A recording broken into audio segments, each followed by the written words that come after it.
walk away after messing up like that? Look at me when I'm talking to you! I didn't mean to, sir. I swear, I tried my best. Your best isn't good enough. You cost me money tonight, you understand? Oh my... Don't touch that food. The voice snapped through the cold air, sharp, accusing, final. Amara froze, still holding the small bowl of soup meant for a trembling old woman by the dumpster. Behind her, the restaurant lights glared like judgment. She had worked here 12 years, loyal, quiet, invisible. But one act of kindness was about to cost her everything. Within minutes, she'd lose her job and gain a title she never expected. Mom to a man the city feared. This is the black woman fired for feeding a homeless lady. But minutes later, a Mafia boss called her mom. Welcome, story lovers. From where are you watching? Hit the like button and drop your city name in the comments so we can see how far our story travels.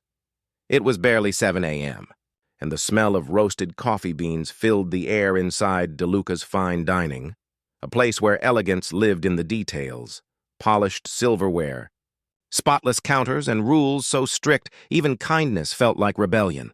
Amara Johnson, a 42-year-old black woman with a quiet smile and a heart that refused to harden, moved between the tables like a gentle rhythm. She wasn't just a chef, she was the soul of the kitchen.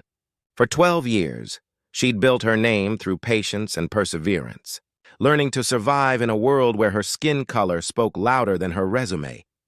Every morning, she arrived before dawn, tying her white apron like armor before a long battle.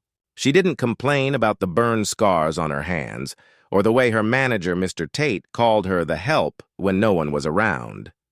She had learned long ago, some people see you not as who you are, but as what they think you deserve to be. Still, Amara found small ways to resist that bitterness. When the young waitresses cried in the back after being yelled at, she comforted them. When delivery boys showed up hungry, she'd sneak them a roll and a smile. Her kindness was quiet, consistent, the kind of goodness that didn't ask for recognition. But lately, she had noticed something changing. The owner had been visiting more often, and the tension in the staff room was thicker than the morning steam. They said new investors were coming, rich men who didn't care about people, only profits. Amara tried not to think much of it. She just focused on her craft, seasoning, stirring, tasting, because food, to her, was love. But that morning, as she looked out the restaurant window and saw an elderly homeless woman shivering near the trash bins, something in her heart stirred. She didn't know it yet. But the small decision she was about to make would cost her everything and rewrite her life forever. The rush hour at DeLuca's came like a storm. Orders flying in, pans clattering, voices overlapping in a symphony of stress. Amara worked quietly through it all, her hands steady even when chaos swirled around her. But every time she looked out the back window, her eyes found that frail figure. The old homeless woman wrapped in a tattered blanket, sitting by the dumpster trying to stay warm beside the restaurant's exhaust vent. Amara's chest tightened. She could almost feel the hunger in that woman's hollow stare, the exhaustion in her trembling fingers. No one else noticed, or maybe they did, and just didn't care. When the lunch crowd finally died down, Amara took a deep breath and did something she wasn't supposed to do. She packed a small meal, a bowl of soup, some bread, a few leftover pastries, and slipped out the back door. The cold wind hit her face as she knelt beside the woman. "You should eat this before it gets cold," Amara whispered.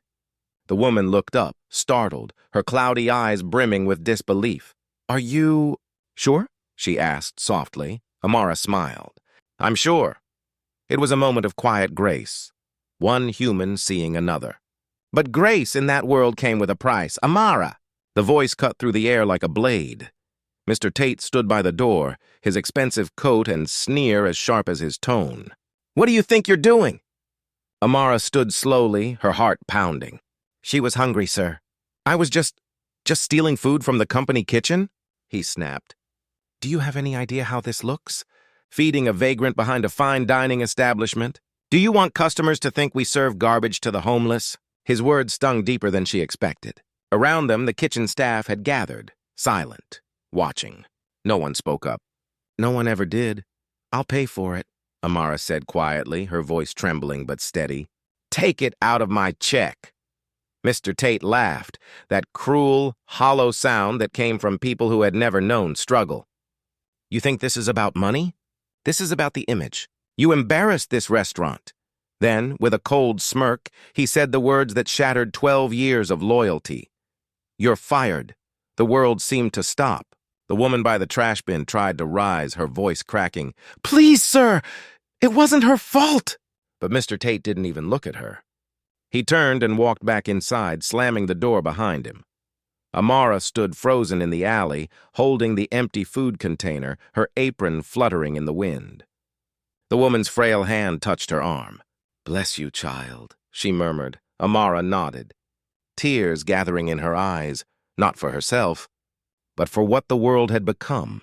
What she didn't know was that her small act of compassion had not gone unnoticed. Someone had been watching, someone powerful, dangerous, and strangely familiar with the pain she carried, and within the next few minutes, Amara's world would turn upside down. The alley had barely fallen silent when a sleek black car pulled up to the curb, tinted windows, engine purring like a predator at rest. Amara didn't move. She thought maybe it was a customer or a delivery. But then the back door opened, and out stepped a man in an immaculate suit, flanked by 2 guards. His presence shifted the air, calm, commanding, the kind that made everyone instinctively take a step back. He looked around, his sharp gaze landing on Amara and the homeless woman still crouched near the trash bins. Without a word, he approached. Mr. Tate rushed out of the restaurant, his tone instantly changing. Sir, I assure you everything's fine here, but the man ignored him. His voice was smooth, low, and heavy with power. Who fired this woman? Tate blinked. Well, she violated policy. She was feeding. The man raised a hand, silencing him. Then he turned to Amara. For a brief second, something softened in his expression. His jaw tightened and his eyes glistened, not with anger, but something closer to pain. Do you remember me? He asked quietly. Amara frowned, shaking her head. He nodded once, emotion catching in his throat. You don't. But years ago, you found a hungry boy behind this very building. You gave him food. You told him, never let hunger make you forget kindness. That boy was me. Gasps rippled through the staff. He turned toward Mr. Tate, his tone ice-cold now. From this moment on, he said, she's not fired, she's family. Then, with a single word that froze everyone in place, he added, she's Mom. Dear audience, where are you watching from? Drop your city name in the comments. For a moment, no one breathed. The word Mom hung in the air like thunder after lightning. Mr. Tate's confident smirk vanished, replaced by the pale realization that he had just humiliated the woman now being embraced by one of the city's most feared and respected men. The suited guard stepped forward, guiding Amara gently toward the car. She tried to speak, to say she didn't understand, but the man only smiled. The same way a child smiles when reunited with someone who once made the world feel safe. He told her that the homeless woman she had fed wasn't just a stranger. She was one of the old street helpers he had been quietly protecting, the last link to a past he never forgot.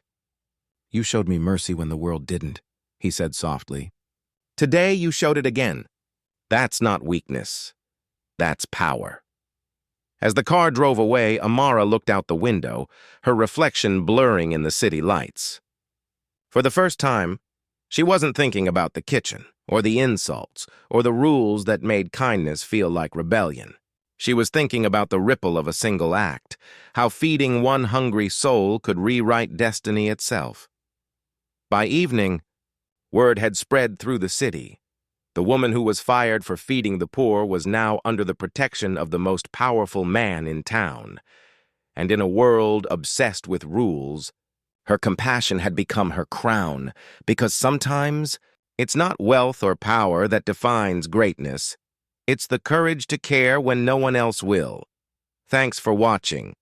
Subscribe for more powerful true stories. Tell me, dear viewers, would you have done what Amara did?